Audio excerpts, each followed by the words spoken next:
Selamat pagi, Anda menyaksikan Apa Kabar Indonesia Pagi. Kita awali dengan informasi pilihan untuk pemirsa. Diduga usai mengonsumsi obat keras, seorang pemuda di kota Makassar, Sulawesi Selatan ditangkap polisi usai terlibat ugal-ugalan di Jalan Raya Andi Pangerang, Petarani. Ya, saat tim patroli perintis Tur Jawali Polda Sulsel melintas, petugas melihat Rafli, pemuda berusia 22 tahun yang mengendarai sepeda motor dengan gelagat mencurigakan. Petugas ini kemudian melakukan pengejaran hingga akhirnya pemuda tersebut diberhentikan petugas. Saat digeledah, petugas menemukan 4 butir obat keras jenis tramadol. Diduga pemuda tersebut telah mengkonsumsinya hingga berbuat onar dengan ugal-ugalan di jalan. Usai digeledah, petugas juga langsung membawa pemuda tersebut beserta barang bukti obat jenis tramadol dan sepeda motor ke Polsek Rapocini guna pemeriksaan lebih lanjut.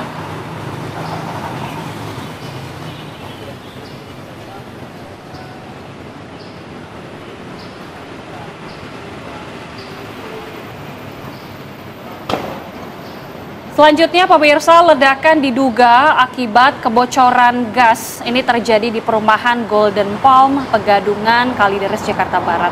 Peristiwa tersebut pun juga terekam kamera CCTV. Ya, ini adalah detik-detik ledakan yang terjadi sekitar pukul 12 siang di sebuah rumah warga di Jalan Golden Palm, Blok F, Pegadungan, Kalideres, Jakarta Barat. Dari rekaman CCTV terlihat seorang pengendara motor yang tengah melintas di lokasi kejadian berhasil selamat dari ledakan. Ledakan yang diduga akibat kebocoran dari selang regulator tersebut tidak menimbulkan kebakaran. Namun bau gas menyengat tercium di sekitar lokasi. Tim pemadam kebakaran yang tiba di lokasi, pemirsa, telah memastikan tidak ada korban jiwa dalam peristiwa ini. Dan saat ledakan itu terjadi, pemilik rumah tengah melakukan kegiatan beribadah di luar rumah. Pasca ledakan, petugas telah menutup sumber kebocoran tabung gas.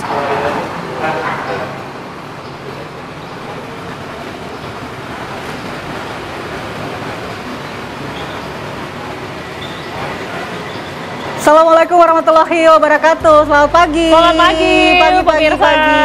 Wow, pagi indah, cerah, semangat tentunya ya. Tentu, senang sekali saya pagi ini karena ada Agita Mahlika yang nemenin siaran. Dan saya memuji Agita deh. Agita hari ini cantik banget, perfect, sempurna deh pokoknya. Wow, masa sih? Yes. Jangan salah-salah puji ya. Jangan terlalu muji, nanti kita salah paham. Jangan nanti salah mengartikan Loh, ya. kalau saya tulus memujinya. Oh, tulus? Saya tahu kan, kalau itu saya nggak tahu. Kalau yang maksudnya yang saling puji itu. Oke, jangan sampai tentunya salah mengartikan ya. Seperti mungkin publik agak mungkin salah mengartikan atau mungkin masih mengartikan apa sih sebenarnya arti makna pidato dari Prabowo Subianto dalam HUT Gerindra. Karena saling sanjung gitu ya. Ada banyak saling sanjung juga, bahkan mengatakan hidup Jokowi, ada juga Jokowi yang mengatakan Prabowo Subianto ini presiden yang begitu luar biasa. Ya. Okay. Nanti kita akan mendalaminya ya bersama dengan sejumlah narasumber di Apa Kabar Indonesia Pagi. Baik, dari Semarang, Jawa Tengah kita ke Sidoarjo, Jawa Timur. Pemirsa, seorang balita di Sidoarjo, Jawa Timur jadi korban kekerasan ibu kandungnya sendiri, di mana sang ibu ini menyiram anaknya dengan air panas dan kemudian memukulinya menggunakan gagang sapu. Ya, ini hal yang sangat memilukan sekali ya pemirsa. Kita bisa, Anda bisa saksikan di layar kaca. Inilah pemirsa kondisi balita ACR usia 3 tahun yang merupakan warga Candi Sidoarjo yang berada di rumah sakit. Tubuhnya penuh luka akibat dianiaya ibu kandungnya sendiri. Kulit balita malang ini juga melepuh akibat disiram air panas ibu kandungnya sendiri, pemirsa. Sejumlah luka lebam juga terlihat akibat pukulan gagang sapu. Polisi juga langsung menangkap ibu korban yang merupakan pelaku. Dan dari hasil pemeriksaan polisi, pelaku ini tega menganiaya balita perempuan yang merupakan anak kandungnya sendiri karena emosi melihat korban selalu menangis. Polisi juga masih mendalami latar belakang emosi sang ibu hingga tega menganiaya balita anak kandungnya sendiri. Ini tentunya hal yang sangat memilukan sangat pilu sekali karena melihat korban ini bagian wajah nih yang terkena siraman air panas. Semoga ini segera ada kejelasan ya, apa sebenarnya motif sang ibu sampai tega menganiaya anaknya sendiri, bahkan ini merupakan anak kandungnya sendiri, pemirsa. Kita ke informasi selanjutnya. Ini diduga tidak terima warganya buat polisi tidur, pencegah kecepatan kendaraan. Ini seorang ketua RT menganiaya warganya sendiri di perumahan Kahuripan 1 Kabupaten Bogor, Jawa Barat.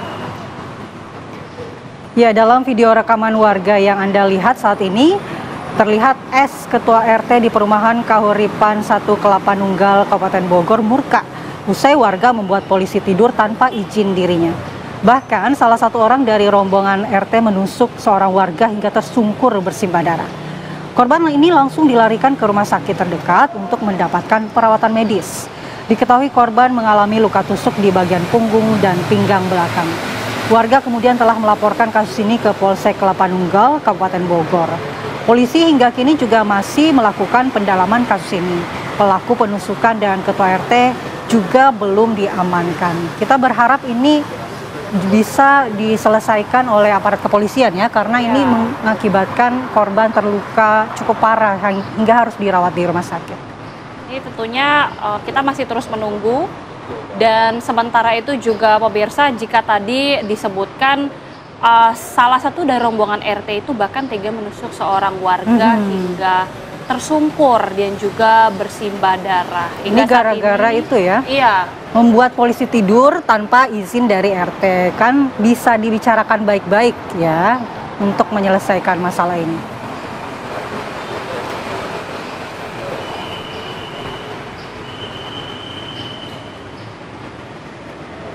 Baik, setelah kita hadirkan informasi-informasi pilihan kepada pemirsa, kita juga akan menghadirkan informasi lalu lintas.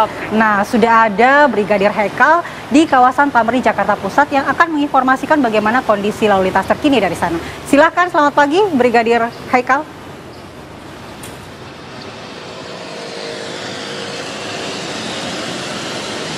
Ya baik, selamat pagi Agista dan Mala, dan selamat pagi pemirsa. Kembali kami dari NTMC Polri akan menginformasikan situasi arus lalu lintas pada pagi hari ini langsung dari kawasan Patung Kuda Tamrin ataupun dari Jalan Medan Merdeka Barat, Jakarta Pusat, di mana situasi arus lalu lintas pada pagi hari ini di kawasan Medan Merdeka Barat ataupun Patung Kuda Tamrin, situasi arus lalu lintas satu hari pasca unjuk rasa, situasi arus lalu lintas pada pagi hari ini masih terpantau ramai lancar di Jalan Medan Merdeka Barat ataupun di kawasan Patung Kuda Tamrin, Monas, Jakarta Pusat.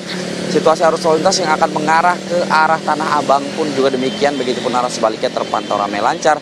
Dan situasi arus lalu lintas yang akan menuju ke arah Semanggi maupun Senen, begitupun arah sebaliknya juga terpantau ramai lancar. Memasuki jam perkantoran, kami dapat simpulkan situasi arus lalu lintas masih terpantau ramai lancar, hanya sekali tersedat karena ada antrian traffic light selepasnya kembali normal. Selain itu kami juga mengingatkan apabila Anda melewati kawasan Tamrin, Patung Kuda Tamrin ini ataupun Jalan Medan Merdeka Barat untuk menjaga batas kecepatan maksimal kendaraan Anda karena adanya persimpangan jalan dan pertemuan arus lalu lintas dari kawasan Tanah Abang, Semanggi, Senen maupun dari kawasan Monas, dan tetap jaga batas kecepatan maksimal kendaraan Anda serta patuhi rambu-rambu lalu lintas. Selain itu kami juga akan menginformasikan data kecelakaan lalu lintas yang terjadi selama 1x24 jam dari laporan IRSMS Korlantas Polri dari seluruh Indonesia. Terjadi 128 kasus laka lantas dengan rincian 26 meninggal dunia, 26 luka berat dan 179 luka ringan. Dari 128 kasus laka lantas tersebut, 36% terjadi karena kecerobohan pengemudi. Faktor penyebab kecelakaan diantaranya karena berkendara saat mengantuk, lalu tertidur sehingga kehilangan kendali dan terjadilah kecelakaan. Serta sebanyak 35% kecelakaan didominasi pada pukul 6 sampai dengan pukul 9 pagi. Tetap berhati-hati dalam berlalu lintas apabila kita melihat dari data kecelakaan tersebut, memang kelalaian pengendara menjadi faktor penyebab kecelakaan lalu lintas. Untuk itu, jaga batas kecepatan maksimal kendaraan Anda, serta ikuti rambu-rambu lalu lintas dan arahan petugas kami di lapangan. Tidak lupa, kami mengingatkan bahwa kepolisian sedang menggelar operasi keselamatan hingga nanti tanggal 24 Februari 2025. Untuk itu, lengkapi kelengkapan kendaraan Anda. Tetap disiplin berlalu lintas dimanapun Anda berada. Untuk informasi situasi arus lalu lintas selengkapnya, Anda dapat menghubungi call center kami di 1500669 atau melalui SMS center di 9119. Stop pelanggaran, stop kecelakaan, keselamatan untuk kemanusiaan, Indonesia tertib, salam presisi. Demikian informasi arus lalu lintas yang dapat kami laporkan pada pagi hari ini. langsung dari kawasan Patung Kuda Tamrin Monas, Jakarta Pusat. Kembali ke studio bersama Agista dan Mala, silahkan. Baik, terima kasih Brigadir Haikal melaporkan langsung arus situasi lalu lintas MH Tamrin lancar, tidak seperti kemarin malah macet sekali, saya sampai 3 jam loh ke area Tamrin. Betul. Ini karena ada aksi demo ojol. Oh, pantes macet banget kata orang-orang ya. Bahkan tentunya ini kita hadirkan usai jeda pemirsa informasi dari Menteri dan Wakil Menteri Tenaga Kerja yang menemui perwakilan gabungan para pengemudi ojek online atau ojol dan Serikat Pekerja Angkutan Indonesia SPAI yang menggelar aksi demo menuntut tunjangan Hari Raya THR di depan gedung Kementerian Ketenagakerjaan. Informasi selengkapnya usai jeda, tetap bersama kami. Kembali di Apa Kabar Indonesia Pagi, pemirsa. Sekjen PDI Perjuangan Hasto Kristianto mengajukan permohonan penundaan pemeriksaan ke penyidik KPK. Sedianya Hasto diperiksa KPK sebagai tersangka dalam kasus dugaan suap pergantian antar waktu anggota DPR RI periode 2019-2024. Ya, hal ini dikemukakan kuasa hukum Hasto Kristianto yakni Roni Talapesi. Dalam video pernyataannya, Roni menyatakan pihaknya memohon supaya penundaan pemeriksaan Hasto kepada KPK. Sebelumnya pemirsa, pada pekan lalu Hakim Tunggal Pengadilan Negeri Jakarta Selatan menolak pra-peradilan dari Hasto Kristianto sehingga statusnya sebagai tersangka ini sah. Namun tim kuasa hukum Hasto Kristianto mengajukan kembali pra-peradilan.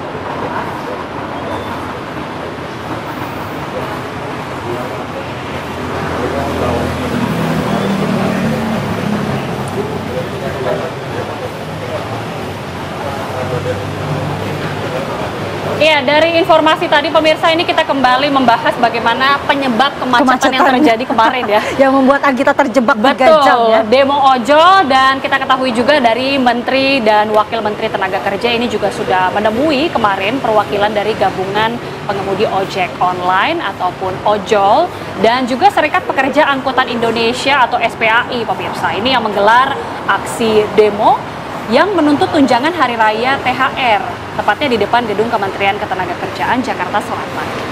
Demonstran merupakan gabungan dari 3 konfederasi buruh, 5 serikat buruh, dan 90 komunitas buruh. Tak hanya menuntut THR, demonstran juga menuntut dihapuskannya beberapa layanan pada aplikasi online yang dinilai sangat merugikan lantaran tarif yang didapat hanya Rp5.000 meskipun jarak tempuhnya jauh. Menemui perwakilan demonstran, Menteri Ketenagakerjaan Prof. Yasirli mendesak aplikator untuk segera menetapkan para pengemudi ojol sebagai pekerja bukan mitra semata.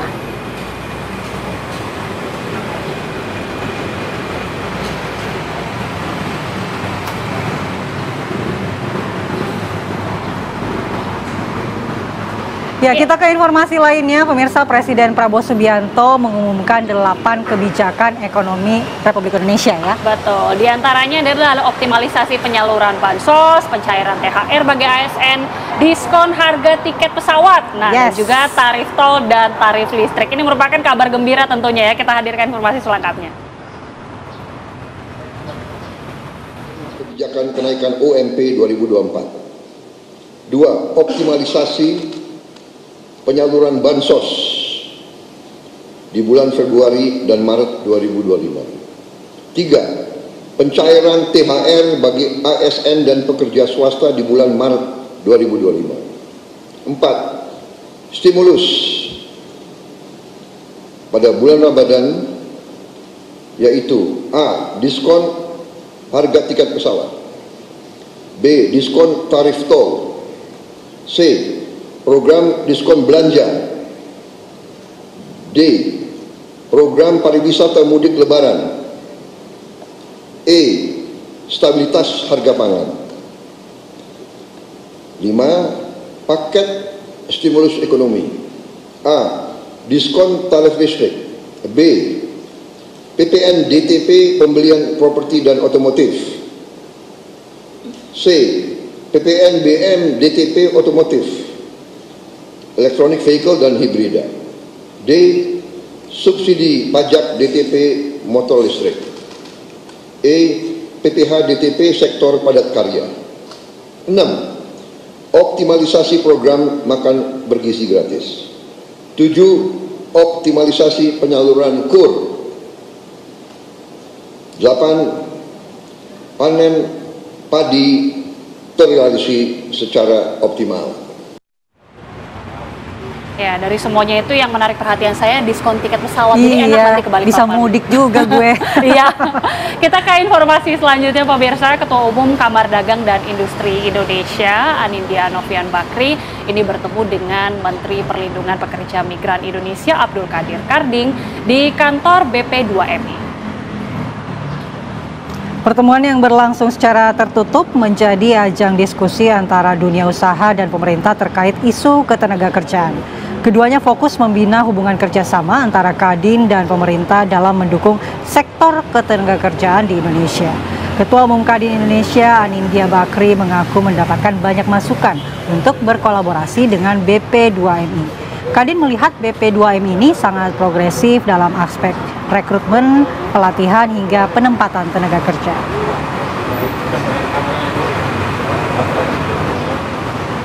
Kami diajak untuk ikut memikirkan baik dari sisi untuk rekrutmen, pelatihan, sertifikasi, sampai ke placement, bahkan juga untuk sosialisasi kepada masyarakat dan tentunya perlindungan.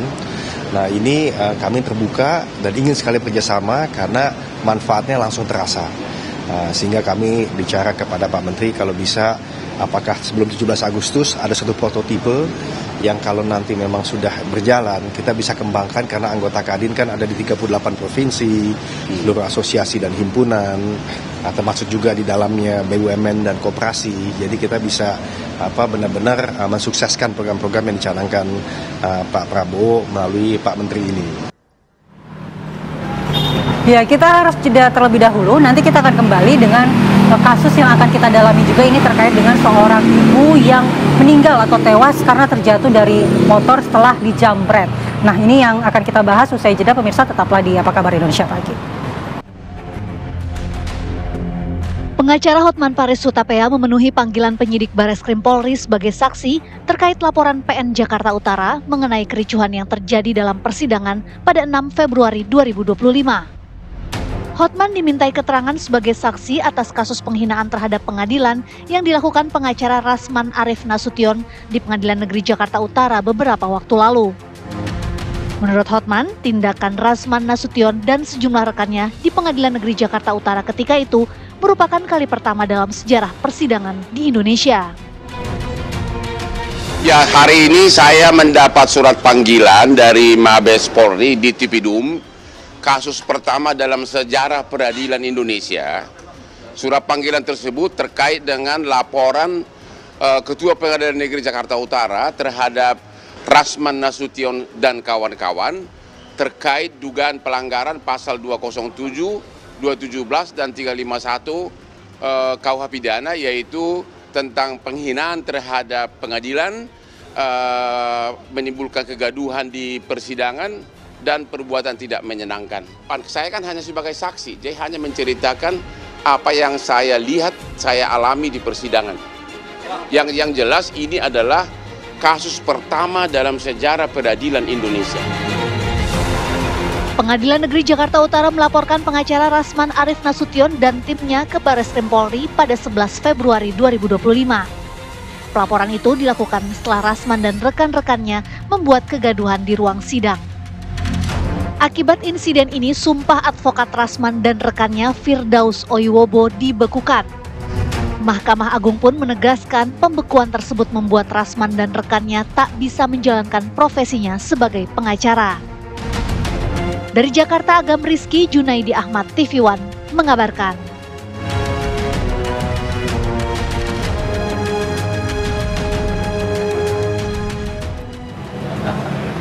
Kita ke berita kriminal, pemirsa. 4 pelaku begal motor yang beraksi di kawasan Kelapa Gading, Jakarta Utara, Karawang, Jawa Barat, dan juga Jakarta Timur ditembak polisi lantaran melawan saat ditangkap.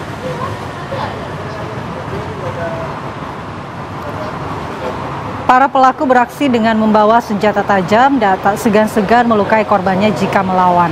Dari rekaman kamera pengawas CCTV yang Anda lihat ini memperlihatkan detik-detik petugas kepolisian yang dibantu petugas keamanan perumahan berusaha untuk menangkap komplotan begal yang akan beraksi di kawasan Kelapa Gading, Jakarta Utara pada Selasa pekan lalu. Saat hendak dikepung oleh petugas, para pelaku begal mengeluarkan senjata tajam dan berusaha melarikan diri dengan berboncengan motor. Pelaku akhirnya tertangkap setelah petugas melakukan pengejaran dan menghadangnya di pintu keluar perumahan. Keempat pelaku terpaksa ditembak di kakinya lantaran berusaha melawan saat ditangkap, pemirsa. Setelah kemudian diselidiki, ternyata para pelaku tidak hanya beraksi di kawasan Kelapa Gading saja, melainkan juga di Karawang, Jawa Barat dan Jakarta Timur. Para pelaku pun beraksi dengan membawa senjata tajam dan tidak segan-segan melukai korbannya jika melawan. Ya, ini aksi begal yang kembali marak dan tentunya kita tidak henti-hentinya ya menghimbau kepada masyarakat pemirsa untuk terus menjaga keselamatan. Betul. Karena banyak kriminalitas Harus yang juga selalu waspada. Betul. Nah, ini juga seorang pemuda tewas dengan luka tusuk di sekujur tubuh di Kabupaten Bekasi, Jawa Barat. Korban diduga tewas dibunuh teman dekatnya sendiri usai terlibat cekcok. Korban warga Kampung Gebang, Desa Sukaragam, Kecamatan Serang Baru, Kabupaten Bekasi, Bayu Sagara meregang nyawa usai mendapatkan luka tusuk di beberapa bagian di tubuhnya. Korban ini sempat dilarikan ke Rumah Sakit Umum daerah Cilengsi, namun tidak tertolong.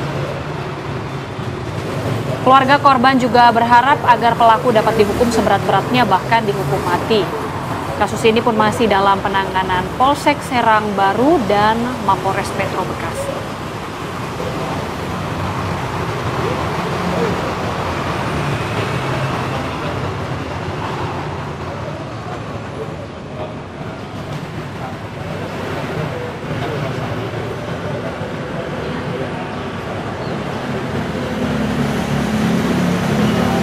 Ya, selanjutnya pemirsa, ini ada informasi dari seorang ibu korban pembunuhan di Lampung yang histeris saat mendatangi Mapolda Lampung. Keluarga korban pembunuhan ini pun mendatangi polisi untuk meminta keadilan terkait dengan perkara pembunuhan terhadap anaknya.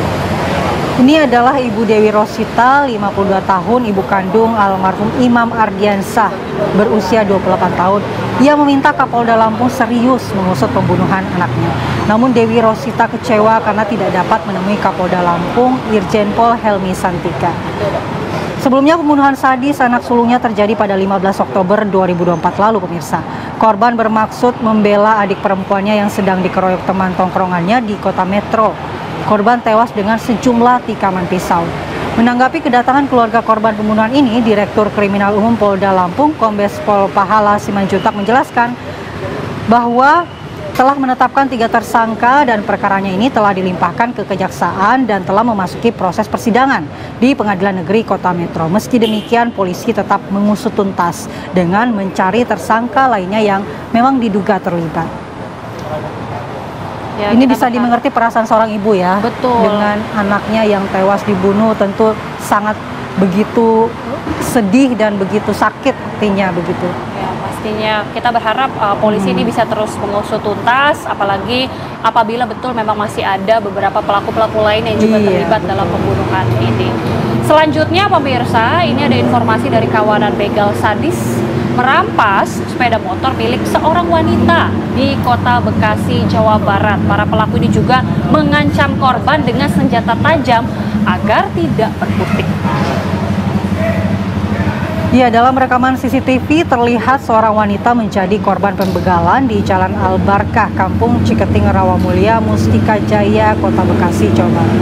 Pelaku berjumlah 5 orang menggunakan 2 sepeda motor memepet korban, sehingga korban terjatuh dari motor dan langsung diserang menggunakan senjata tajam. Korban sempat berteriak minta tolong, namun para pelaku tetap merampas motor milik korban. Teriakan korban membuat warga sekitar di luar rumah langsung keluar ke depan dan melihat, namun pelaku berhasil kabur dengan membawa motor milik korban. Beruntung korban selamat dan tidak mengalami luka, pemirsa. Namun kasus pembegalan ini kini ditangani Polsek Bantar Gebang, Polres Metro Bekasi Kota.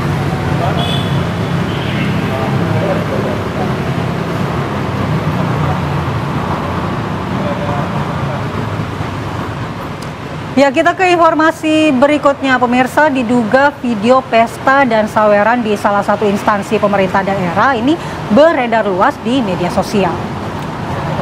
Ini hal yang sangat memprihatinkan dan juga bahkan bisa dibilang memalukan ya. Ini kita bisa lihat pemirsa, ini video yang cukup viral, menarik perhatian warganet.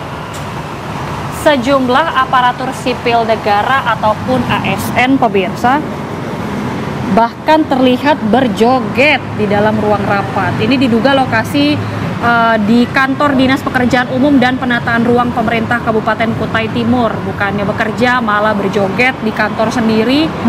Tidak hanya di lantai saja, sejumlah pegawai pun juga berjoget juga di atas meja ruang rapat. Sejumlah pegawai lainnya memberikan saweran, melempar sejumlah uang ke rekannya yang sedang berjoget di atas meja. Video ini pun viral pemirsa, menuai kritik warganet. Mereka menyesalkan sikap ASN di tengah wacana presiden yang niatnya untuk mengurangi bahkan meniadakan acara-acara yang tidak bermanfaat.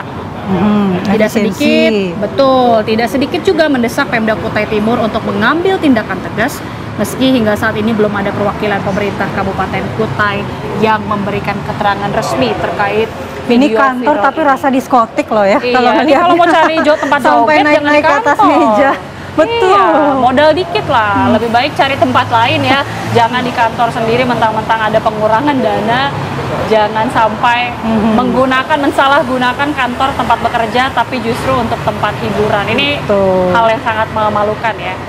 Kurang berfaedah lah sepertinya ya. Betul sekali. Selanjutnya pemirsa, puluhan pelajar dan sejumlah guru di daerah pelosok Kabupaten Seram bagian timur Maluku terpaksa harus menyeberangi sungai serta pantai untuk menuju ke sekolah.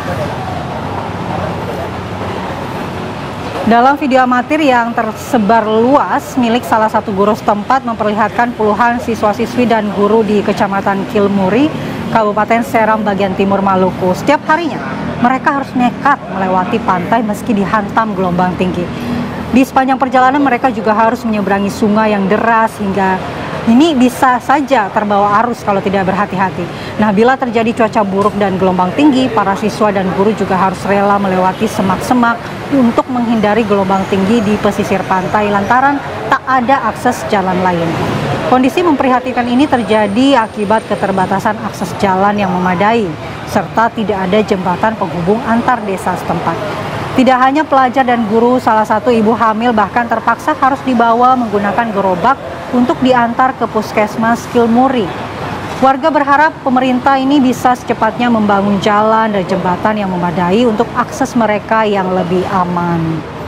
Ya, inilah salah satu dari cukup banyaknya potret akses dan juga infrastruktur bagi masyarakat, bagi para pelajar bahkan ya yang ingin rela menempuh pendidikan tapi terhambat, susah untuk bersekolah. Mudah-mudahan menjadi perhatian pemerintah. Betul, apalagi di daerah-daerah pedalaman yang mungkin sulit dijangkau ya. Ya, betul sekali. Mudah-mudahan pemerintah bisa segera mengatasi masalah. Mudah-mudahan nonton ya, biar bisa nih segera dibuatkan jalan.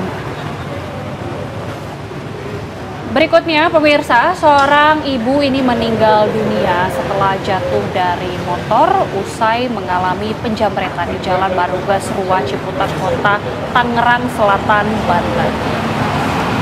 Ya, ini adalah video yang Anda lihat adalah video CCTV yang memperlihatkan korban penjamretan meninggal dunia karena terjatuh dari motor. Pelaku diketahui gagal melakukan aksinya dan kabur meninggalkan korban yang sudah terkapar di jalan. Polsek Ciputat Timur Tangsel berjanji akan mengusut tuntas kasus ini.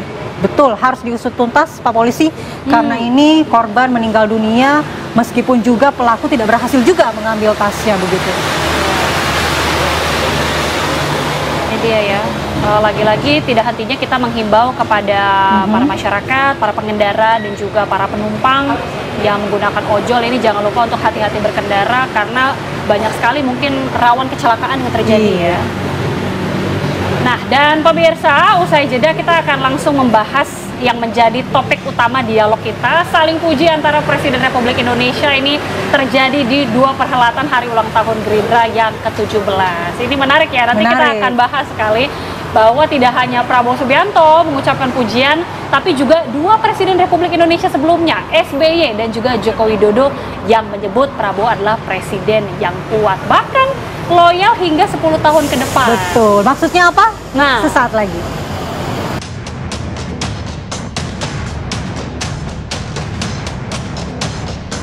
Hidup Jokowi!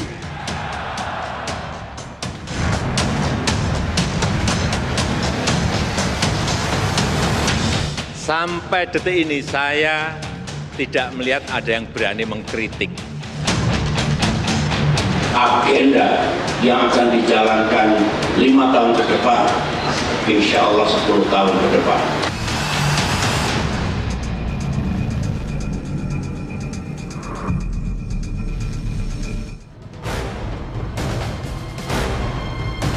Ulang tahun Gerindra yang ke-17 bak menjadi ajang pidato politik sejumlah tokoh besar.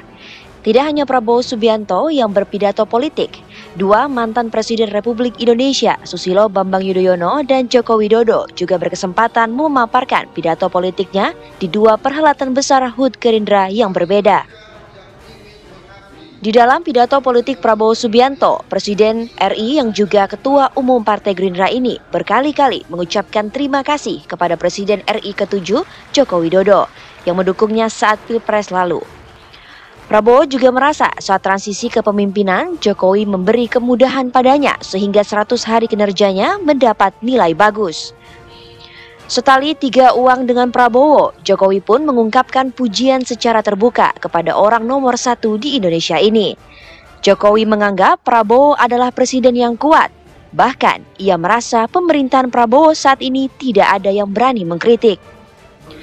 Di perhelatan yang berbeda, yaitu di Rapimnas Partai Gerindra, Presiden RI ke-6 Susilo Bambang Yudhoyono juga mengapresiasi kinerja Prabowo sebagai presiden.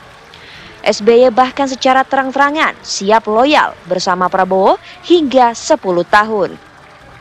Lantas, benarkah saling puji antara Prabowo, SBY dan Jokowi murni sebuah pujian? Atau justru ada maksud di balik pujian di antara mereka? Tim TV One mengabarkan.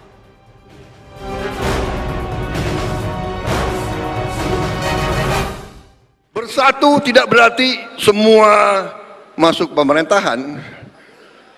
Tidak. Kalau perlu iya. Kalau perlu, kalau tidak juga nggak apa-apa.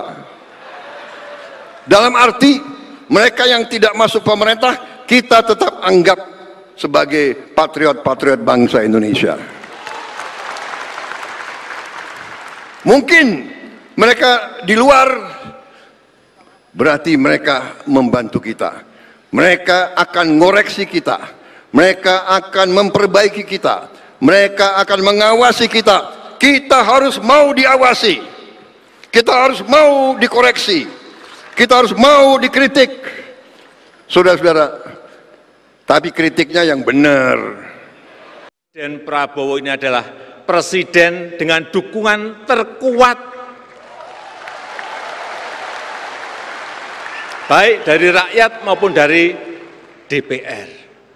Coba cek seluruh presiden yang ada di dunia ini. Sekarang ini nggak ada yang sekuat Bapak Prabowo Subianto.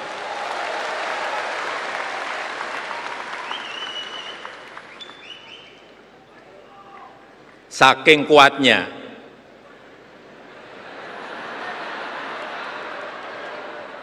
sampai detik ini saya tidak melihat ada yang berani mengkritik.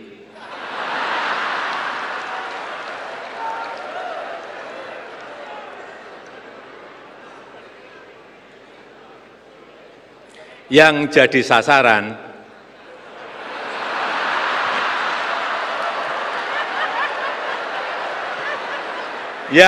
sasaran adalah Jokowi. Kita setia, loyal penuh kepada pemimpin kita. Jangan ada yang mendua hati, satu hati untuk pemimpin kita, untuk pemerintahan yang beliau pimpin. Yang kedua, di prioritas yang beliau pilih, agenda yang akan dijalankan 5 tahun ke depan, insya Allah 10 tahun ke depan. Ya, saling sanjung, saling puji, dan kemudian publik bertanya-tanya sebenarnya kenapa ya, dan apa maknanya saling sanjung ini? Apakah saling sanjung ini benar-benar adalah memperlihatkan makna sesungguhnya atau sebenarnya ya tulus, ataukah ini adalah seperti surprise box gitu, kemasannya cantik tapi isinya kita nggak tahu apa nih? Apa tuh isinya? Sebenarnya sih kalau saling sanjung antara para presiden ini sebenarnya mungkin bisa diartikan sesuatu yang adem. Tapi ada banyak sekali yang kemudian kata-kata dan juga narasi ataupun diksi yang menuai pertanyaan bagi masyarakat, bagi publik, dan kita akan coba ya menerjemahkannya satu persatu pada hari ini, tentunya bersama dengan sejumlah narasumber yang sudah hadir di studio. Ini sudah ada Ketua Umum Solidaritas Merah Putih Bang Silvester Matutina. Selamat pagi, Bang. Selamat pagi, Bang. Oke, dan juga sudah hadir tentunya analis politik kita Bang Rey Rangkuti. Bang Rey, selamat pagi, Bang Rey. Pagi. Nah, dan sudah bergabung juga tentunya yang bisa kita mintai konfirmasi secara langsung, tapi secara virtual hadirnya politisi Partai Gerindra Bang Dhanil Anzar Simanjuntak. Bang Dhanil, pagi. Selamat pagi Mbak Mala, Mbak Adita. Assalamualaikum.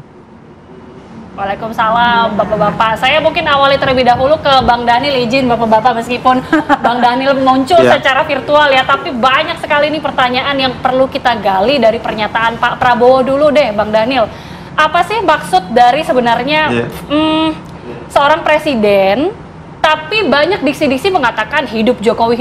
Ini kan banyak juga yang bertanya-tanya, Bang Dhanil. Apakah cukup etis ya seorang presiden sampai menyerukan seperti itu? Ya, pertama Mbak Mala dan Mbak Gita, memang kan karakteristik Pak Prabowo sejak awal dan sejak dulu menghormati pendahulu beliau, para sesepuh, para tokoh bangsa gitu. Beliau selalu menempatkan tokoh-tokoh tersebut, para pendahulu beliau, apalagi kemudian kontribusinya terhadap Indonesia, terhadap Pak Prabowo, terhadap orang-orang lain itu sangat besar. Maka Pak Prabowo pasti akan memberikan penghormatan yang sangat. Nah, oleh sebab itulah kemudian kenapa dalam perspektif Pak Prabowo, langkah politik Pak Prabowo saya sering sebutnya adalah langkah akumulatif advantage. Akumulatif advantage itu adalah menggabungkan semua kebaikan-kebaikan dan kelebihan-kelebihan atau karya-karya baik yang sudah dilakukan presiden-presiden sebelumnya. Jadi disatukan, kemudian apa-apa yang baik itu yang kemudian dilanjutkan. Itu yang tadi saya sebutkan akumulatif advantage. Jadi kemudian menegasikan semua hal-hal yang buruk, nanti disempurnakan, diperbaiki. Kalau dalam bahasa duer mendem zero, kira-kira begitulah dalam yang sering disampaikan oleh Pak Prabowo. Kenapa? Karena semua pemimpin-pemimpin kita tentu punya kelebihan, tapi juga tentu punya kekurangan.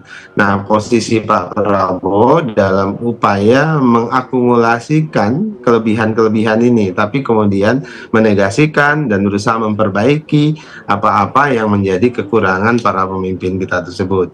Nah, dalam konteks Pak Jokowi dan juga Pak SBY, beliau berdua secara aktif ada di koalisi Indonesia Maju, dan keduanya memberikan masukan-masukan yang sangat berarti buat Pak Prabowo selama ini. Nah, tentu nasihat misalnya dari Pak SBY, dari Pak Jokowi kemudian didengarkan oleh Pak Prabowo sebagai upaya beliau memperbaiki semua kebijakan dan kepemimpinan Pak Prabowo pada saat ini. Prinsipnya begitu, Mbak Mala dan Mbak Agita. Ya, tapi Bang Dhanil, seperti yang Agita tadi sampaikan, Pak Prabowo ini kan seorang presiden, kemudian dia juga berada di acara partai yang dia adalah ketua umumnya. Kemudian apakah pantas begitu mengeluh-ngeluhkan seorang Jokowi di acara tersebut, dan dia juga posisinya sebagai presiden saat ini? Bagi Pak Prabowo itu sebuah kepantasan, bahkan keharusan.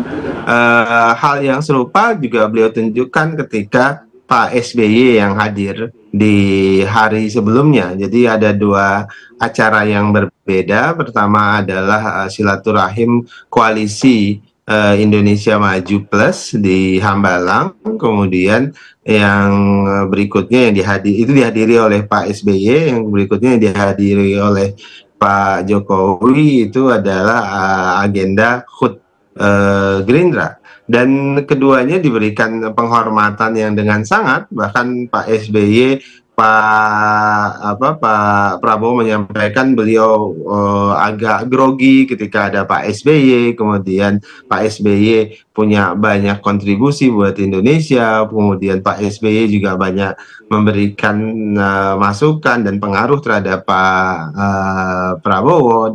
Hal yang sama ditunjukkan terkait dengan kehadiran Pak SBY. Jadi kebiasaan Pak Prabowo itu selalu mengangkat setinggi mungkin para tamunya yang hadir, apalagi tamu itu dalam rangka silaturahim, apalagi tamu itu dalam posisi ingin bersama-sama membangun Indonesia. Pak Prabowo misalnya contoh ya, dari tata krama Pak Prabowo. Misalnya kita kehadiran Presiden Erdogan beberapa hari yang lalu, kan jarang sekali presiden yang menjemput langsung di bandara. Tetapi kedatangan Presiden Erdogan sebagai bentuk penghormatan Pak Prabowo langsung menjemput presiden di bandara. Bahkan kembalinya Presiden Erdogan ke Turki juga diantarkan oleh Pak Prabowo sampai ke depan tangga pesawat. Nah, itu adalah cara-cara adab yang ditunjukkan Pak Prabowo dalam berhubungan dengan pihak lain. Itu menunjukkan bahwasan Pak Prabowo berusaha bagaimana menjaga hubungan baik dengan mitra politik atau dengan negara tetangga dan sebagainya. Itu terkait adab saja, Mbak. Ya, itu terkait adab saja. Ini kalau menurut Bang Daniel sebenarnya wajar saja, apalagi ada Presiden Republik Indonesia ke-7 yang hadir. Jadi memang wajar saja sebenarnya untuk menyerukan seperti itu. Tapi kalau Bang Ri melihatnya apa sih sebenarnya di balik penghormatan ataupun apresiasi ya terhadap para pendahulunya, tapi kok sampai mengeluhkan seperti itu? Apa makna yang bisa digali dari sini itu apa, Bang? Ya, saya kurang tahu persis ya. Tapi kalau dalam forum yang kayak begitu orang saling memuji itu ya udah biasa lah gitu. Apalagi dalam kultur politik kita kan, yang sangat cepat memuji, tapi saat yang bersamaan sangat cepat juga mengkritiknya gitu. Kan Anda bisa lihat kemarin-kemarin itu AHY bersama dengan Anies balik badan, akhirnya saling kritik ya kan. Caimin bersama dengan Prabowo hampir 1 tahun, akhirnya gagal, saling kritik lagi, malah diametral kan. Caimin mengatakan perubahan, Pak Jokowi mengatakan kelanjutan. Padahal sebelumnya dalam satu perahu.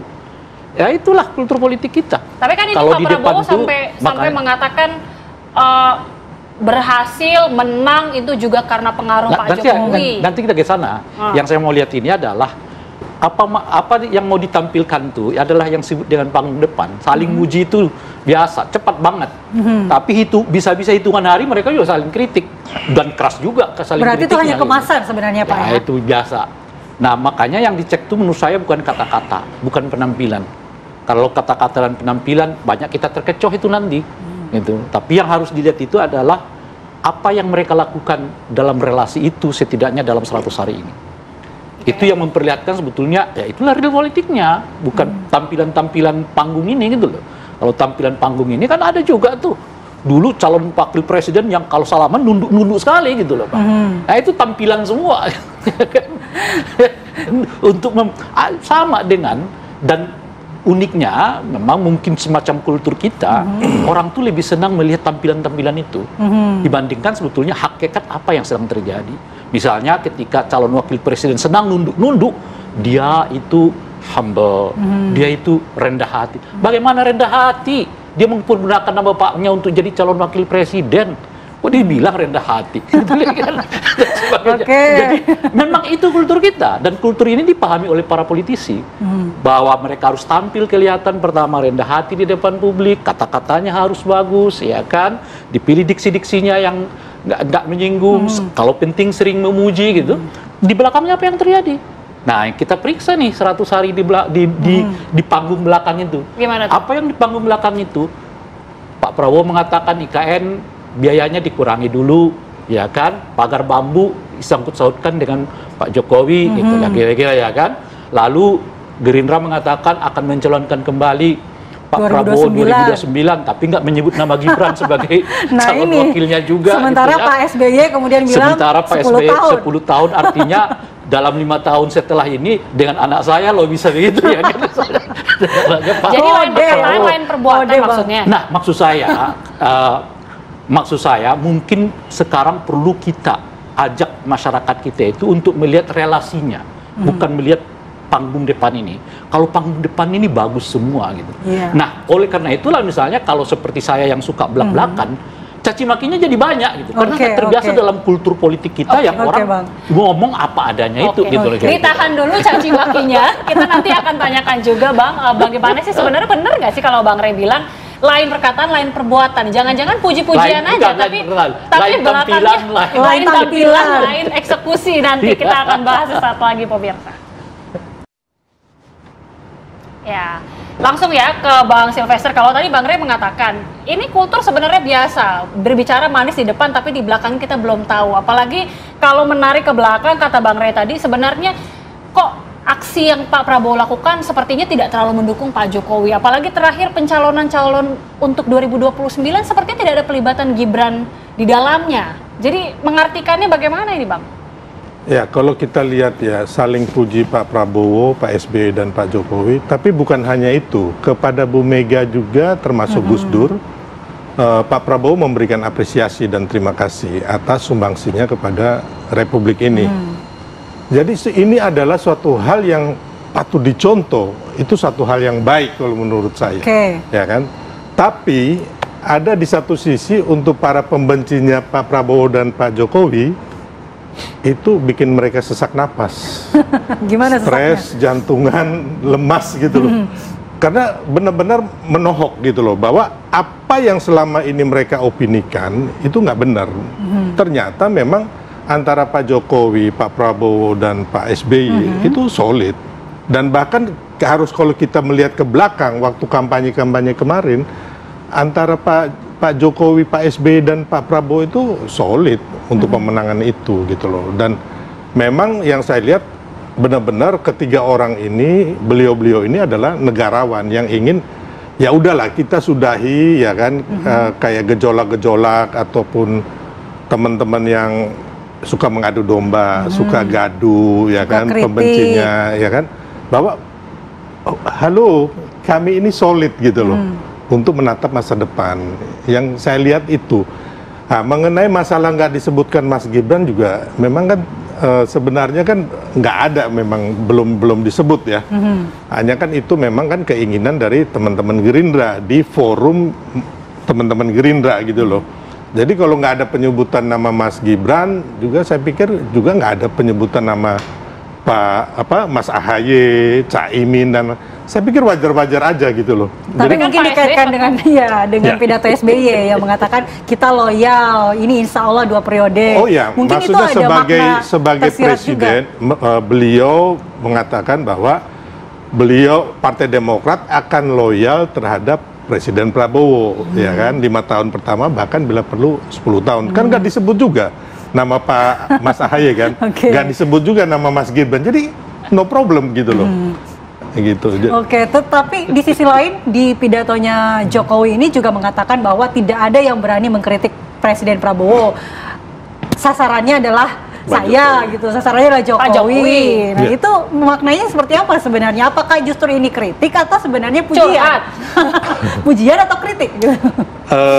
Itulah makanya Pak Jokowi mengatakan bahwa Pak Prabowo ini sangat kuat ya, determinasinya ke masyarakat, termasuk ke DPR, ya kan.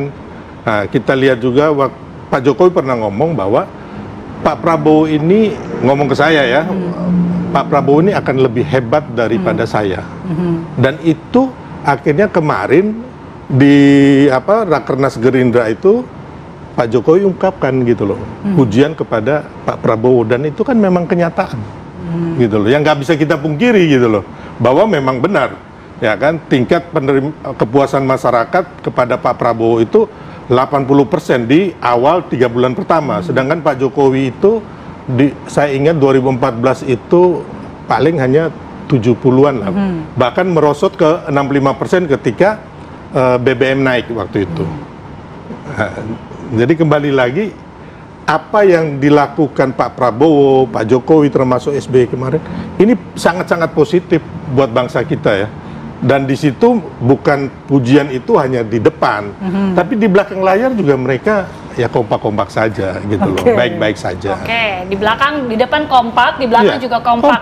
Bang Daniel, berbicara mengenai pencalonan Pak Prabowo dalam KLB, ini kan Pak Prabowo dicalonkan lagi untuk maju 2029. Apakah ini juga sudah ada pembahasan mungkin ya, pelibatan pencalonan ini juga ada Mas Gibran di dalamnya, atau mungkin Pak Prabowo maju sendiri, mungkin mengajak Mas AHY, atau sudah tidak melibatkan Gibran Rakabuming Raka lagi atau Wapres lagi?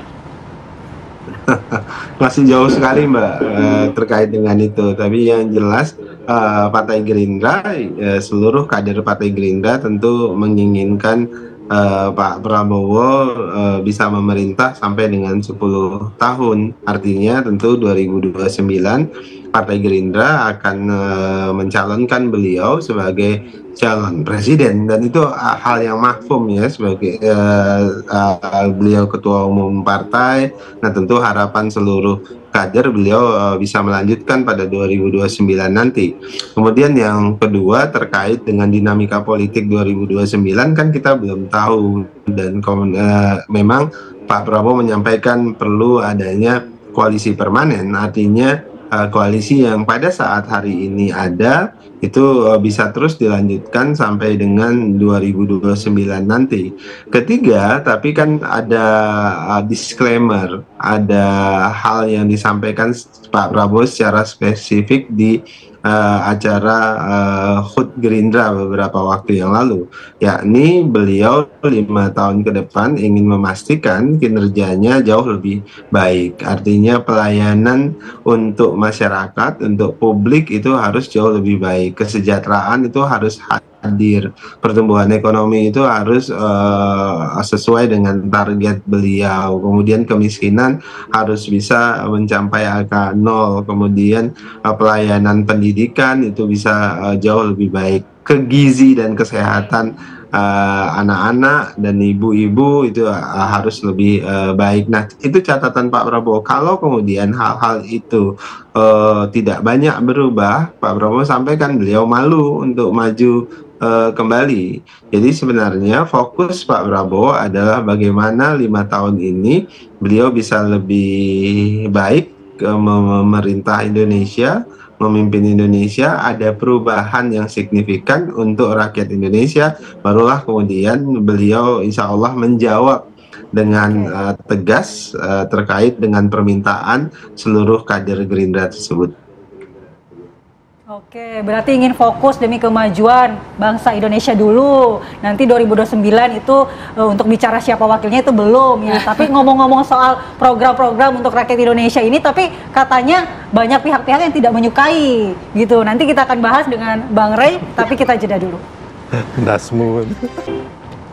Kembali di Apa Kabar Indonesia Pagi, kita lanjutkan dialog kita ke Bang Rey. Bang Rey, tadi kalau kata Bang Daniel kan ini 2029 juga masih jauh. Kalau permintaan kader Gerindra Pak Prabowo jadi presidennya itu emang sudah lama. Ini memang sudah diketahui, tapi kalau soal Wapres nanti dulu. Yang mau difokuskan adalah ini memikirkan masalah bangsa. Tapi kata Pak Prabowo sendiri dalam pidatonya, banyak juga nih yang tidak suka dengan apa yang dia sudah jalankan. Artinya ada kritik. Di satu sisi Jokowi mengatakan Pak Prabowo nggak ada yang berani yang mengkritik. Ini bagaimana, Pak? Nah, itu. Jadi pertanyaannya, yang mana yang mau kau lihat? Iya.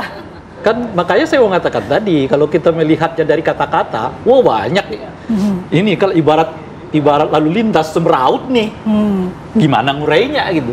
Makanya melihat itu apa yang kita lihat dalam keseharian aja, praktek-praktek. Jadi nggak lagi berdasarkan pada apa yang ucapan, berdasarkan tindakan, tapi berdasarkan apa yang mereka lakukan. Nah, kalau saya concernnya di situ sekarang, apalagi 10 tahun di arahnya Pak Jokowi ya, gaya komunikasinya sedikit banyak kita mulai paham. Beliau bisa mengucapkan A untuk mengatakan B gitu, dan bisa mengatakan B untuk mengucapkan C gitu. Jangan-jangan juga yang di depan tuh sebetulnya waktu muji-muji Pak Prabowo itu dalam konteks itu. Beliau muji-muji yang sebetulnya untuk mengatakan, you kan 80,sekian%, masa untuk PPN 12% aja ditangguhkan? Misalnya kan begitu loh ya kan? Kan bisa cara bacanya begitu.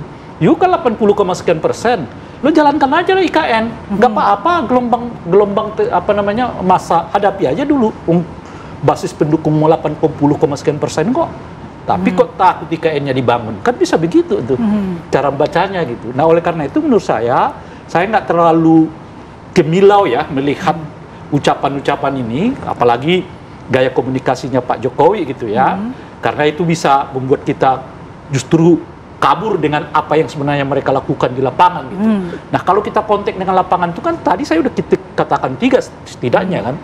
Pagar Bambu nyeret-nyeret nama Pak Jokowi, IKN dananya dikurangi kalau nggak ditangguhkan sama sekali kan, tidak menyebutkan nama Gibran di dalam pencapresan apa namanya satu paket dengan Pak Prabowo itu.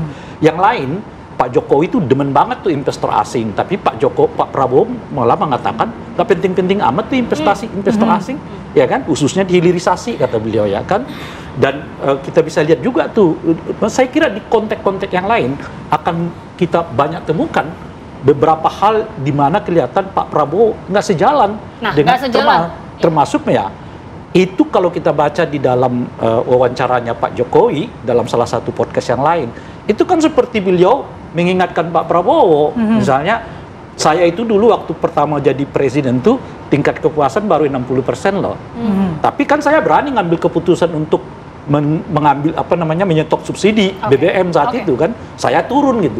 Artinya kan beliau mau mengatakan Pak Prabowo janganlah terlena-lena dengan 80,sekian% tapi nggak ada ininya gitu loh, nggak ada progresnya kira-kira gitu loh Pak. Karena mungkin juga Pak Jokowi menyadari 80,sekian% itu bisa dibentuk kok dengan bansos, dengan ini macam-macam dan sebagainya gitu loh Pak.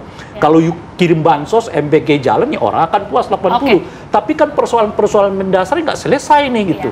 Nah itu yang saya mau katakan. Jangan terpukau pada tampilan depan. Jangan terpukau karena sebenarnya mungkin tidak sejalan. Boleh dikomentari sedikit saja sebelum nanti kita ke Bang Daniel, Bang Sylvester.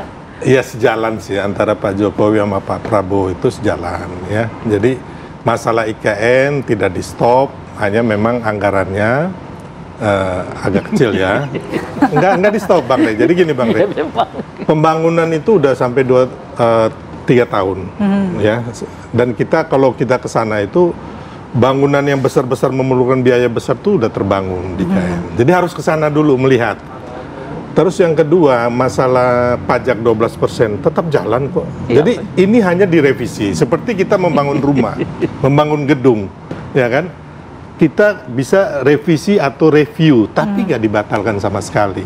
Jadi sebenarnya nggak ada problem gitu loh, ya kan?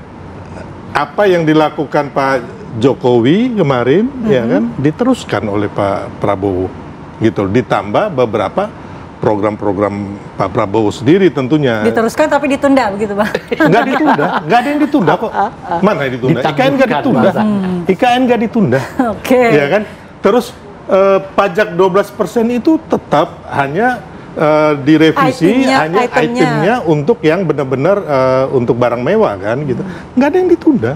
No problem. Itu sama yang mengatakan Pak Gerindra tidak menyebut Gibran sebagai calon wakil presiden bukan berarti tidak akan dicalonkan. Nah itu bisa deh. Balik lagi soal itu ya. Nah, terakhir mungkin ke Bang Daniel. Bang Daniel ini kan juga yang disoroti kalau kata Pak Prabowo bahkan bilang saya kalau dicalonkan sebagai capres 2029 nanti pengamat banyak yang bilang terlalu berambisi. Itu Bang Rey juga sudah sempat menyebutkan gitu ya. Sorry yang mana? Pak Prabowo sempat bilang ketika nanti saya dicalonkan jadi capres 2029 nanti banyak pengamat yang mengkritik. Aku nggak mengatakan itu. Itu terlalu berambisi. Berarti yang lainnya takutnya ada pengamat. Yang saya mau katakan beliau nggak berani mengkritik. Nggak usah disebutkan pun orang udah tahu bahwa calon Gerindra itu adalah Pak Prabowo. Tanggapannya Mas Daniel. Karena beliau sudah presiden sekarang. Bahkan 2 kali tidak jadi presiden pun Gerindra tetap mencalonkan. Apalagi jadi presiden. Gitu. Bang Daniel ini dengan gagasan salah satunya juga dengan koalisi koalisi Indonesia Maju Kim yang permanen. Ini salah satu langkah yang dimulai Pak Prabowo sejak awal, sejak dini untuk bisa semakin memuluskan di 2029. Iya, yang jelas kan koalisi permanen yang dimaksud Pak Prabowo itu adalah koalisi di eksekutif dan legislatif, artinya memperkuat kebijakan beliau selama 5 tahun ke depan. Kemudian apa langkah-langkah politik berikutnya, ya tentu itu nanti akan ditentukan di 2029, masih sangat lama. Hari ini tentu fokus Pak Prabowo dalam konteks koalisi permanen adalah bagaimana sama-sama mengawal kebijakan presiden terkait dengan banyak hal, jadi koalisi di eksekutif maupun legislatif. Namun ada catatan yang disampaikan oleh Pak Prabowo, koalisi permanen itu bukan berarti tidak bisa berbeda pendapat atau tidak bisa saling berdebat di setiap kebijakan. Itu ruang itu selalu tersedia, dan Pak Prabowo berharap tentu ada diskusi-diskusi dan perdebatan-perdebatan konstruktif itu tetap hadir sebagai upaya memperbaiki semua kebijakan-kebijakan yang ada. Kemudian yang ketiga, Mbak Mala dan Mbak Agita, pada saat ini kan tadi saya sebutkan memang kalau dalam kebijakan bisa ada yang berbeda dari Pak Jokowi, dari Pak SBY dan sebagainya. Karena konteksnya tadi melakukan perbaikan. Artinya hal-hal yang baik yang sudah dimulai oleh Pak Jokowi pasti dilanjutkan. Tapi ada yang harus disempurnakan, itu pasti juga dilakukan. Karena tidak ada yang sempurna dalam kebijakan Pak Jokowi sebelumnya, pun demikian dari Pak SBY, dari Ibu Megawati dan seterusnya. Dan upaya-upaya perbaikan itu terus kita lakukan. Dan langkah-langkah Pak Prabowo tentu adalah upaya menyempurnakan semua kebijakan yang sudah dimulai oleh para pendahulu beliau. Tadi yang saya sebutkan istilahnya adalah ini langkah politik akumulatif advantage, kira-kira begitu, atau mengakumulasikan kemajuan-kemajuan yang sudah dimulai oleh para pendahulu. Oke, terima kasih Bang Daniel. Kalau penyempurnaan artinya misalnya IKN kemarin anggarannya 6 triliun, sekarang jadi 10 triliun gitu loh. Jadi bukannya 1 triliun. Jadi bukan penyempurnaan harus ditambah gitu ya. Oke, terima kasih Bang Daniel. Kemudian juga Bang Rey dan juga Bang Sylvester sudah hadir di studio hari ini. Mungkin lain waktu kita lanjutkan lagi ya.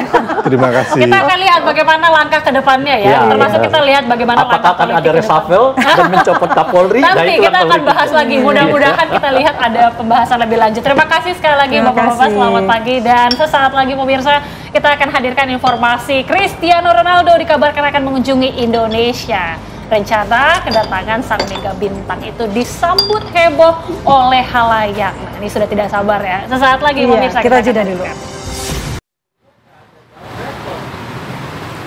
Kabar menggembirakan pemirsa, Cristiano Ronaldo dikabarkan akan mengunjungi Indonesia. Rencana kedatangan sang mega bintang itu disambut heboh halayak. Wow.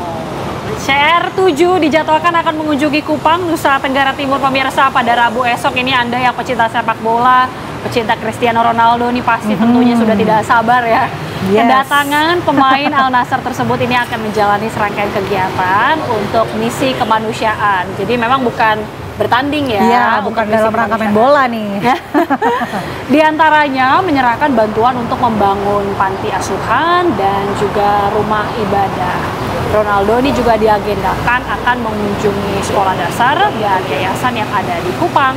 Selain itu mantan pemain Real Madrid itu juga akan mengunjungi lokasi pembangunan rumah sakit kanker internasional di desa Umat Nunu, Kupang Barat. Semula Ronaldo dijadwalkan tiba di Kupang pada hari ini, namun diundur 1 hari karena Ronaldo akan melakukan kegiatan di Jakarta sebelum menuju Kupang. Jadi sebentar lagi kita satu kota ini sama Ronaldo ya. Apa kita lacak di mana lokasinya? Jangan-jangan dia mau belanja dulu ke epicentrum. Masih ada kegiatan ya. Tapi kita tentunya menyambut dengan penuh gembira dan kita akan pantau juga apa saja rangkaian kegiatan Cristiano Ronaldo nanti di Kupang juga. Kita akan pantau persiapannya bersama dengan rekan kami. Sudah ada reporter TV One Shena Adamayana yang siap mengabarkan langsung dari Kupang. Shena, seperti apa sih sebenarnya persiapan Ronaldo yang akan datang ke Kupang? Apa saja nanti kegiatan di sana? Ya, halo, selamat pagi pemirsa, apa kabar Indonesia Pagi. Pada saat ini saya langsung mengabarkan dari Bandara El Tari di Kupang mengenai kunjungan yang akan dilaksanakan katanya oleh Cristiano Ronaldo, sang mega bintang lapangan hijau ke Indonesia. Jika terjadi, ini adalah kali ketiga Cristiano Ronaldo tiba di Indonesia.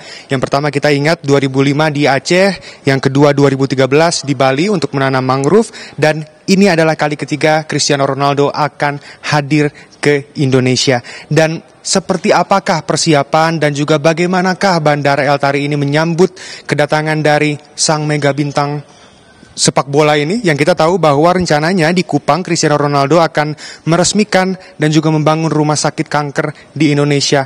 Kontribusinya bukan hanya di lapangan hijau tapi juga di sisi kemanusiaan. Kita akan tanyakan langsung kepada Humas dari Bandara El Tari Kupang. Saya sudah bersama dengan Mas Ngurah. Mas, selamat pagi. Selamat pagi. Mas, ini coba diberikan informasi bagaimana pihak El Tari ini menyambut dan juga apakah sudah ada informasi tentang kedatangan dari sang mega bintang ini? Baik, untuk informasi di Bandara El Tari sampai dengan pagi hari ini itu kami belum ada menerima terkait dengan informasi kedatangan Cristiano Ronaldo, baik itu dari dalam bentuk manifest penumpang ataupun pesawat yang akan digunakan Cristiano Ronaldo ke Bandara El Tari. Oke. Berarti belum ada informasi sama sekali? Sampai saat ini belum ada informasi. Kami dari bandara sudah melakukan koordinasi juga dengan pihak Lanut El Tari maupun dari pihak kepolisian. Jikapun nantinya Cristiano Ronaldo jadi hadir ke Kupang, kami sudah melakukan mitigasi terkait dengan keamanan dan ketertiban di Bandara El Tari. Oke. Kira-kira kalau misalkan dari belajar dari pengalaman, ini mungkin gak H-1 seorang tokoh akan datang ke Bandara El Tari, tapi belum ada konfirmasi? Sampai sejauh ini seharusnya manifest setidaknya sudah tersampaikan, ataupun informasi harusnya sudah tersampaikan dari jauh-jauh hari terkait dengan kedatangan tokoh ataupun pejabat ke bandara-bandara, khusus Bandara El Tari Kupang. Setidaknya ada informasi paling tidak 2 hari sebelumnya atau 1 hari sebelumnya pasti sudah ada informasi. Tapi sampai dengan hari ini jadwal-jadwal yang berseliweran di media sosial maupun di pemberitaan di media massa maupun media elektronik belum ada kepastian terkait dengan kedatangan dari Cristiano Ronaldo sendiri. Oke. Dari pihak Bandara El Tari sendiri sudah mencoba untuk menghubungi pihak terkait seperti yayasan yang mengajak Cristiano Ronaldo untuk ke Indonesia atau belum? Kami tidak secara langsung untuk mengonfirmasi ke yayasan. Dalam artian kami menunggu informasi pasti dari baik itu mungkin kalaupun ada informasi dari yayasan mungkin bisa menyampaikan surat ke kami ataupun dari pihak-pihak yang memang bisa dibilang protokol di bandar untuk kedatangan Cristiano Ronaldo mungkin bisa menyampaikan informasi secara lengkap ke bandar udara. Seperti itu. Oke. Tapi kabarnya kan memang ini H-1 Cristiano Ronaldo datang ke sini ya, ke Bandara El Tari. Ini sudah ada penjagaan atau persiapan dari Bandara El Tari sendiri seperti kepolisian atau pihak-pihak terkait? Sejauh ini kami masih menyiagakan secara umum ya, dalam artian bentuk pengamanannya masih statusnya bisa dibilang masih aman, dan dalam artian kami hanya menyiagakan dari teman-teman airport security untuk tetap menjaga keamanan dan ketertiban di bandar udara. Sedangkan untuk pihak dari Lanut maupun kepolisian kami sudah menginformasikan, kami masih berkoordinasi terkait dengan pengamanan di bandar udara maupun di luar bandar udara seperti itu. Oke, berarti kembali menegaskan ini belum ada kepastian tapi ada kemungkinan ya? Iya, jadi baru ada informasi tapi sampai dengan saat ini belum ada informasi yang pasti terkait dengan kedatangan dari Cristiano Ronaldo. Kalau tokoh-tokoh lain? Kalau tokoh-tokoh lain juga belum ada terkait dengan kedatangan ke Bandar Udara El Tari. Oke. Terima kasih ya Pak atas waktunya, dan pemirsa seperti itulah penjelasan dari Humas Bandara El Tari Kupang yang mengatakan bahwa belum ada kejelasan dan juga belum ada konfirmasi yang pasti tentang datangnya sang mega bintang yang digadang-gadang ini mimpi menjadi kenyataan bagi rakyat Indonesia. Kembali ke Anda di studio. Baik, terima kasih Shena Damayana melaporkan langsung dari Kupang, Nusa Tenggara Timur. Meskipun pihak bandara belum mendapatkan konfirmasi, tapi berdasarkan keterangan dari Humas, mereka sudah siap memitigasi kalau Cristiano Ronaldo sudah tiba di sana. Kita menunggu ya, mudah-mudahan ternyata itu surprise, kejutan, tiba-tiba datang kan gitu, mengejutkan masyarakat Indonesia. Atau mungkin karena mampir ke Jakarta dulu, jadi belum dikonfirmasi. Bisa jadi, mungkin sesaat lagi ya. Tapi sesaat lagi pemirsa kita juga akan hadirkan sejumlah informasi penting lainnya untuk Anda, informasi viral yang tentunya akan kami hadirkan. Sesaat lagi tetaplah di Apa Kabar Indonesia Pagi.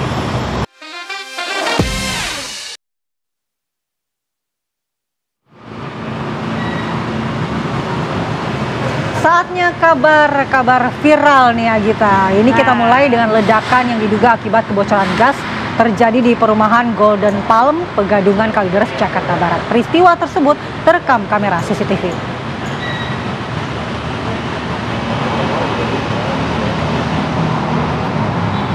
Ya, inilah pemirsa detik-detik ledakan yang terjadi sekitar pukul 12 siang di sebuah rumah warga di Jalan Golden Palm Blok F, Pegadungan Kalideres, Jakarta Barat.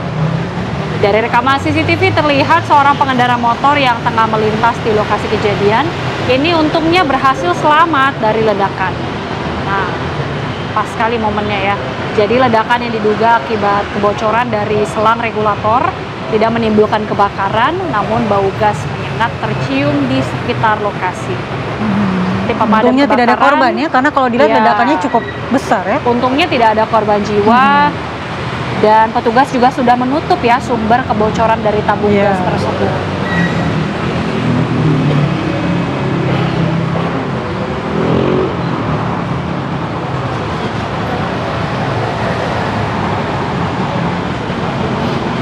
Ya, ini juga salah satu yang viral juga. Ini kawanan begal sadis ini merampas sepeda motor milik seorang wanita di Kota Bekasi, Jawa Barat, pemirsa. Para pelaku ini juga mengancam korban dengan senjata tajam agar tidak berkutik.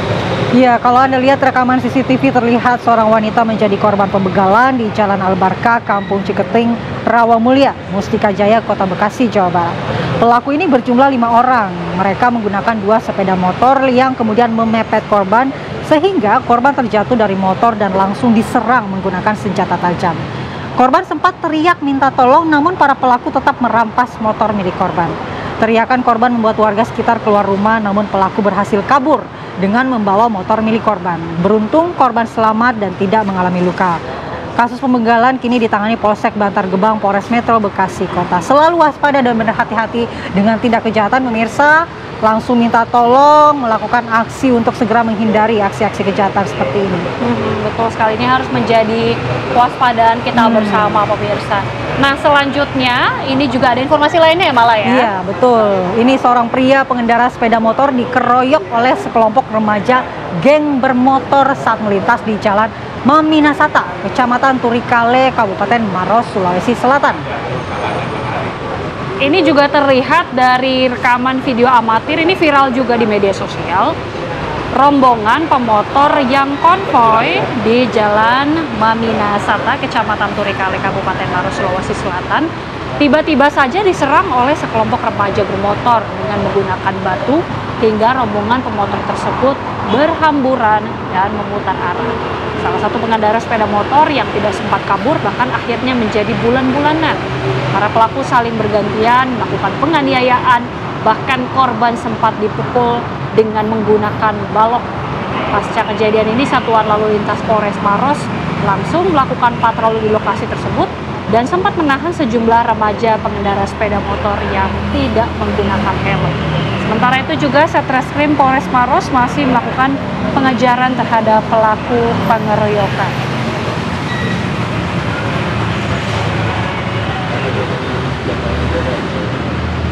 Ya, dari berita tadi pemirsa kita juga akan hadirkan, ini ada video viral, ini sebuah rekaman kamera pengawas CCTV yang merekam aksi pencopetan di salah satu tempat makan di kawasan Cempaka Putih, Jakarta Pusat. Nah, ini dekat rumah saya ini malah nih. Ya, video merekam kedatangan pelaku ke restoran tersebut saat jam makan siang. Pelaku mencari tempat duduk yang dekat dengan target. Pelaku tampak kelihatan nih, dia menarik tas kecil yang berada di samping korban. Sayangnya tas tersebut lepas dari pandangan korban. Usai berhasil mengambil tas tersebut, pelaku lalu kabur menuju kendaraan tempat temannya menunggu. Emang ini sudah direncanakan, kayaknya sudah diincar ya? Ini salah satu modus yang juga harus diwaspadai ya, apalagi kita emak-emak yang biasanya taruh tas sembarangan, mungkin kalau sudah kelaparan jangan lupa juga. Jangan lengah. Karena aksi kejahatan ini bisa terjadi di mana saja, Dan bahkan kapan saja. Baik, kita masih punya kabar viral lainnya pemirsa. Diduga video pesta dan saweran di salah satu instansi pemerintah daerah ini beredar luas di media sosial.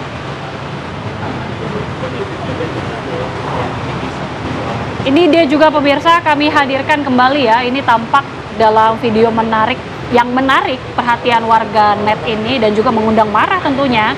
ASN berjoget di dalam ruang rapat.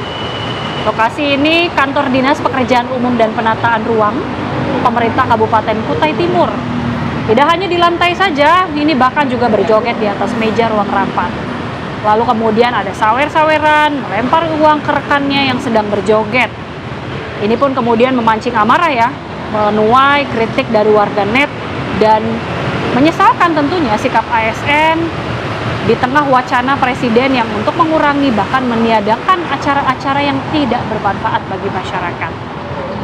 Kemudian tidak sedikit mendesak Pemda Kutai Timur ini untuk mengambil tindakan tegas, meskipun hingga saat ini pemirsa masih belum ada perwakilan pemerintah Kabupaten Kutai Timur yang memberikan keterangan resmi terkait video viral ini. Kita nantikan ya keterangan resminya langsung.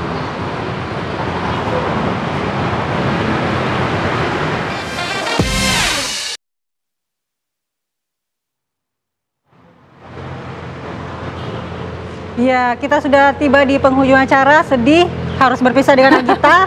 Tapi besok masih mau nonton ketemu Agita lagi. pasti pemirsa. Iya. Pagi-pagi makan kenari. Cakep. Andi Kumala dan Agita pamit undur diri. Sampai jumpa. Sampai jumpa pemirsa.